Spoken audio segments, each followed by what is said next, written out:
एका महिलेचं वयाच्या 40व्या वर्षी लग्न झालं आणि साहजिकच आहे, उशिरा लग्न झाल्यामुळे तिच्या आयुष्यामध्ये वैवाहिक सुख सुद्धा उशिरा आलं. पण लग्न झाल्यानंतर आपला नवरा आणि सासरच्या मंडळींना खुश ठेवायचं, त्यांना चांगलं जपायचं आणि आपला संसार सुखाचा करायचा अशी स्वप्न त्या महिलेने पाहिली होती. पण अवघ्या 4 ते 6 महिन्यांमध्येच तिचं हे स्वप्न पायाखाली तुडवलं गेलं. तिच्यासोबत जे काही घडलं ते अतिशय धक्कादायक होतं. नवऱ्यामध्ये दोष असल्यामुळे मूल होत नाही म्हणून आपले सासरे आणि नणंदेच्या नवऱ्याच्या अत्याचाराला ती बळी पडली. गेल्या वर्षभरापासून तिच्यावर हे अत्याचार सातत्याने सुरू होते आणि हा प्रकार तिने कोणालाही सांगू नये म्हणून तिच्या नवऱ्याकडून सुद्धा तिला धमक्या देण्यात आल्या. तिचा सततचा होणारा शारीरिक आणि मानसिक छळ असह्य झाल्यामुळे अखेरीस तिने पोलिसांमध्ये धाव घेतली आणि या सगळ्या प्रकरणाला वाचा फुटली. गुजरातच्या वडोदरा इथे राहणाऱ्या या महिलेसोबत नक्की काय घडलं, मूल होण्यासाठी सासरच्यांकडून तिचा कसा छळ केला जात होता, या सगळ्या गोष्टींची आज आपण या व्हिडिओच्या माध्यमातून चर्चा करणार आहोत. वयाची 39 वर्ष उलटली तरी काही कारणास्तव या महिलेचं लग्न काही केल्या जमत नव्हतं. आपल्याला आयुष्यभर एकटंच राहावं लागणार की काय, या विचाराने ती महिला दुःखी व्हायची. पण अखेर वयाच्या 40व्या वर्षी वडोदराजवळच्या नवापूर गावामधील एका व्यक्तीसोबत तिचं लग्न जमलं. फेब्रुवारी 2024 मध्ये लग्नाची तारीख ठरली. इतर मुलींप्रमाणेच ही महिला सुद्धा आपल्या लग्नानंतरच्या आयुष्याची स्वप्न रंगवू लागली. लग्न झाल्यावर ती आपल्या नवऱ्याची, त्याच्या घरच्यांची, सगळ्यांची काळजी अगदी चोख घेत होती. आपल्या संसारामध्ये आपल्याकडून काहीही कमी पडायला नको असं तिला सतत वाटत होतं. आता या महिलेचं वय 40 तर तिचा नवरा सुद्धा साधारण त्याच वयाचा असणार. दोघांचंही लग्न ह्या वयात झालं म्हणजे दोघांचंही काहीतरी पास्ट बॅकग्राऊंड असणार, हे तितकंच खरं आहे. असो, आता लवकरात लवकर त्यांना एखादं मूल व्हावं अशी त्यांच्यासह त्या महिलेच्या सासरच्यांची सुद्धा इच्छा होती. पण त्यांच्या वाढलेल्या वयामुळेच त्यांना मूल होण्यामध्ये काहीतरी अडथळा येत असल्याचं तिच्या सासरच्यांनी तिला सांगितलं. म्हणून त्यांनी एका चांगल्या डॉक्टरचा सल्ला घ्यायचं ठरवलं. त्यानुसार या जोडप्याने गुजरातमधल्या एका चांगल्या गायनेकोलॉजिस्टकडे उपचार सुरू केले. त्यांनी डॉक्टरांना आपली सगळी समस्या, सगळी परिस्थिती समजावून सांगितली. तेव्हा डॉक्टरांकडून महिला आणि तिच्या नवऱ्याच्या काही टेस्ट करण्यात आल्या. या टेस्टच्या रिपोर्टवरून एक धक्कादायक गोष्ट समोर आली.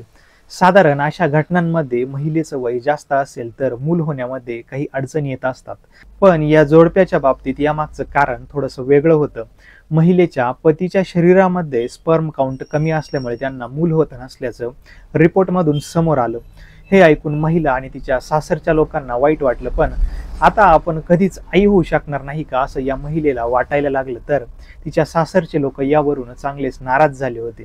शेवटी गायनेकोलॉजिस्टने त्यांना इनव्हिट्रो फर्टिलायझेशन म्हणजेच IVF तंत्रज्ञानाचा वापर करून मूल होण्यासाठी प्रयत्न करण्याचा सल्ला दिला. त्यानंतर महिला आणि तिच्या घरचे याला सुद्धा तयार झाले. पण काही कारणांमुळे IVF सुद्धा यशस्वी होऊ शकलं नाही आणि महिला गर्भवती राहिली नाही. त्यामुळे ती पूर्णपणे निराश झाली होती. शेवटी कंटाळून तिने काही दिवस उपचार घेणं थांबवलं. तरीही तिने यातून मार्ग काढण्यासाठी एक वेगळा सल्ला आपला नवरा आणि सासरच्यांना दिला. हा निर्णय अगदी योग्य होता. पण मूल दत्तक घेण्याच्या या निर्णयाला तिच्या सासरचे लोक यासाठी अजिबात तयार नव्हते. आपल्या घराण्याला आपल्याच रक्ताचा वंशज हवा यावरती ते ठाम होते. त्यानंतर घरामध्ये काही काळ तणावाचं वातावरण राहिलं. महिला आणि तिच्या नवऱ्यामध्ये या गोष्टींवरून अनेकदा वाद व्हायला सुरुवात झाली. यामुळे महिला अजूनच खचून गेली. पण तिच्या सासरच्यांच्या डोक्यामध्ये सुनेला मूल व्हावं यासाठी एक अतिशय घाणेरडा, अतिशय विकृत आणि खालच्या थराचा कट शिजत होता. जुलै 2024च्या एका रात्री त्या महिलेचा नवरा घरात नव्हता. तेव्हा महिला आपल्या खोलीमध्ये एकटीच झोपलेली होती. त्यावेळेस अचानक तिचा सासरा तिच्या खोलीमध्ये आला आणि त्याने तिच्यावर जबरदस्ती बळजबरी करून अत्याचार करायला सुरुवात केली. यामुळे महिला चांगलीच हादरली. आपण ज्यांना आपल्या वडिलांप्रमाणे मानतो तेच आपले सासरे आपल्यासोबत इतका घाणेरडा प्रकार कसा करू शकतात हे तिला सहन झालं नाही. तिने आरडाओरडा करत त्यांना विरोध करायला सुरुवात केली. पण त्याच वेळी तिच्या सासऱ्यानं तिच्या कानाखाली मारली. यामुळे त्या महिलेला जखमही झाली. तरीही त्या नीच नराधम सासऱ्याने त्याच अवस्थेमध्ये तिच्यावरती अत्याचार केला. झालेल्या या घटनेनंतर महिला मोठ्या तणावामध्ये होती. आता नेमकं काय करायचं तिला काहीच सुचत नव्हतं. तेव्हा दुसऱ्या दिवशी तिने झालेला सगळा प्रकार आपल्या नवऱ्याला सांगितला. आपला नवरा आपल्या बाजूने ठामपणे उभा राहील, सासऱ्यांना जाब विचारेल असं तिला वाटलं होतं. पण हा सगळा तिचा मनातला भ्रम होता हे तिच्या लक्षात आलं. तिच्या नवऱ्याने सुद्धा आपल्या वडिलांना एका शब्दानेही प्रश्न विचारला नाही किंवा जाब विचारला नाही, उलट आपल्या बायकोलाच गप्प राहायला सांगितलं. मला मूल हवंय, त्यामुळे जे काही घडलं त्याबद्दल कोणालाही काही सांगू नकोस. जर तू या गोष्टीची वाच्यता बाहेर कुठे केलीस तर मी तुझे अश्लील फोटो आणि व्हिडिओ व्हायरल करेल, अशी धमकी त्याने आपल्या बायकोला दिली. आपल्या नवऱ्याचे हे रूप बघून त्या महिलेला आणखीन मोठा धक्का बसला. तिने या विरोधामध्ये आवाज उठवायचं ठरवलं, पण आपले फोटो आणि व्हिडिओ व्हायरल होतील, आपली आणि आपल्या घरच्यांची बदनामी होईल या भीतीने ती आपल्यावरचा होणारा अत्याचार निमूटपणे सहन करत राहिली. जुलै 2024 ते नोव्हेंबर 2024 या काळामध्ये तिच्या सासऱ्याने तिच्यावर अनेक वेळा अत्याचार केला, पण तरीही ती महिला गर्भवती राहिली नाही. पण तिच्या सासऱ्यांची सैतानी वृत्ती या ठिकाणी सुद्धा थांबली नाही. सासऱ्यांकडून सुद्धा सुनेला मूल होत नाही हे कळल्यावर त्यांनी अजून खालच्या थराला जाऊन महिलेच्या नणंदेच्या पतीला तिच्यावर अत्याचार करायला लावले.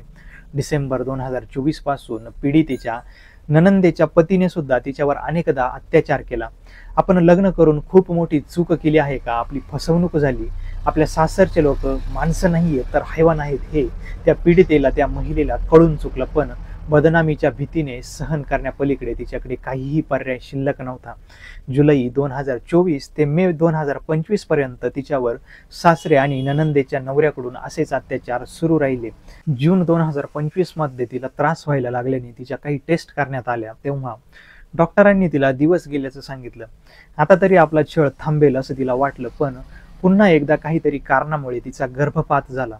यामुळे ती महिला आणखीनच घाबरली. यानंतर पुन्हा तिचा सासरा आणि नणंदेचा दीर यांनी तिला त्रास द्यायला सुरुवात केली. शेवटी त्रासलेल्या आणि सततच्या अत्याचाराला कंटाळलेल्या या महिलेने नवापुरा पोलीस स्टेशन गाठलं. गेल्या वर्षभरामध्ये तिच्या सोबत घडलेला सगळा घटनाक्रम तिने पोलिसांना सांगितला.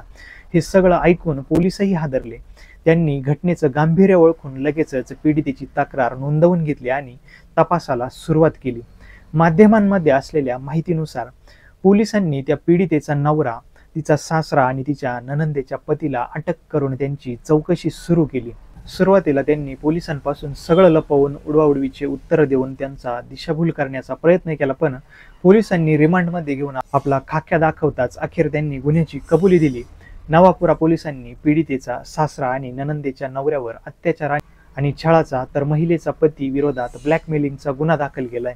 हे सगळे आता बिनभाड्याच्या खोलीमध्ये गेलेले असून त्यांच्या कर्माची फळं भोगत आहे, पण या महिलेच्या आयुष्याची पूर्णपणे राखरांगोळी झाली आहे. इतर महिलांप्रमाणे या पीडितेनेही काही स्वप्न पाहिले होते.